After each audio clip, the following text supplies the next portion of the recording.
ایک بار جبرائیل علیہ السلام نبی کریم کے پاس آئے تو آپ صلی اللہ علیہ وسلم نے دیکھا کہ جبرائیل کچھ پریشان نظر آ رہے ہیں۔ آپ نے فرمایا جبرائیل کیا معاملہ ہے کہ میں آج آپ کو غمزدہ دیکھ رہا ہوں؟ جبرائیل نے عرض کی کہ اللہ کے محبوب، کل میں اللہ کے حکم سے جہنم کا نظارہ کر کے آیا ہوں، اس کو دیکھنے سے مجھ پہ غم کے آثار نمودار ہوئے ہیں۔ نبی کریم نے فرمایا جبرائیل مجھے بھی جہنم کے حالات بتاؤ۔ جبرائیل نے عرض کی کہ جہنم کے کل 7 درجے ہیں، ان میں سے جو سب سے نیچے والا درجہ ہے اللہ اس میں منافق لوگوں کو رکھے گا، اس سے اوپر والے 6 درجے میں اللہ تعالیٰ مشرک لوگوں کو ڈالے گا، اس سے اوپر والے 5ویں درجے میں اللہ سورج اور چاند کی پرستش کرنے والے لوگوں کو ڈالے گا، اس سے اوپر 4تھے درجے میں اللہ پاک آتش پرست لوگوں کو ڈالے گا، تیسرے درجے میں اللہ پاک یہود کو ڈالے گا، دوسرے درجے میں اللہ تعالیٰ عیسائیوں کو ڈالے گا۔ یہ کہہ کر جبرائیل خاموش ہو گئے تو نبی کریم نے پوچھا جبرائیل آپ خاموش کیوں ہو گئے؟ مجھے بتاؤ کہ پہلے درجے میں کون ہوگا؟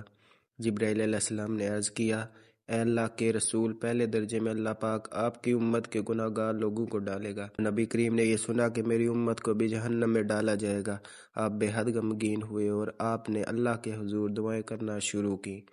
3 دن ایسے ہی گزر گئے کہ اللہ کے محبوب مسجد میں نماز پڑھنے کے لیے تشریف لاتے، نماز پڑھ کر حجرے میں تشریف لے جاتے اور دروازہ بند کر کے اللہ کے حضور رو رو کر فریاد کرتے۔ صحابہ حیران تھے کہ نبی کریم پہ یہ کیسی کیفیت طاری ہوئی ہے، مسجد سے حجرے جاتے ہیں، گھر بھی تشریف نہیں لے کر جاتے۔ جب تیسرا دن ہوا تو سیدنا ابو بکر سے رہا نہیں گیا، وہ دروازے پہ آئے، دستک دی، سلام کیا لیکن سلام کا جواب نہ پایا۔ آپ روتے ہوئے سیدنا عمر کے پاس آئے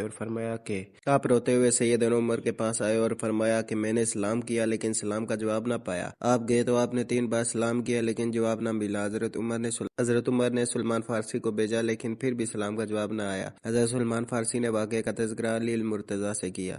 انہوں نے سوچا کہ جب اتنی عظیم شخصیات کو سلام کا جواب نہ ملا تو مجھے بھی خود نہیں جانا چاہیے، بلکہ مجھے ان کی نور نظر بیٹی حضرت فاطمہ اندر بھیجنی چاہیے۔ لہٰذا آپ نے فاطمہ رضی اللہ تعالیٰ عنہ کو سب احوال بتایا۔ آپ حجرے کے دروازے پہ آئی، ابا جان السلام علیکم۔ بیٹے کی آواز سن کر محبوب کائنات اٹھے، دروازہ کھولا اور سلام کا جواب دیا۔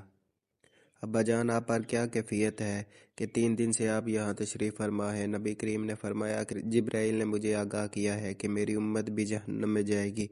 فاطمہ بیٹی، مجھے اپنی امت کے گناہ گاروں کا غم کھائے جا رہا ہے اور میں اپنے مالک سے دعائیں کر رہا ہوں کہ اللہ ان کو معاف کرے اور جہنم سے بری کر دے۔ یہ کہہ کر آپ پھر سجدے میں چلے گئے اور رونا شروع کر دیا۔ یا اللہ میری امت، یا اللہ میری امت، یا اللہ میری امت کے گناہ گاروں پہ رحم کر، ان کو جہنم سے آزاد کر دے۔ کہ اتنے میں حکم آیا وَلَسَوْفَ يُؤْتِيكَ رَبُّكَ فَتَرْضَىٰ، اے میرے محبوب غم نہ کر، میں تم کو اتنا عطا کر دوں گا کہ آپ راضی ہو جاؤ گے۔ اور آپ خوشی سے کھل اٹھے اور فرمایا لوگو، اللہ نے مجھ سے وعدہ کر لیا ہے کہ وہ روز قیامت مجھے میری امت کے معاملے میں خوب راضی کرے گا، اور میں نے اس وقت تک راضی نہیں ہونا جب تک میرا آخری امتی بھی جنت میں نہ چلا جائے۔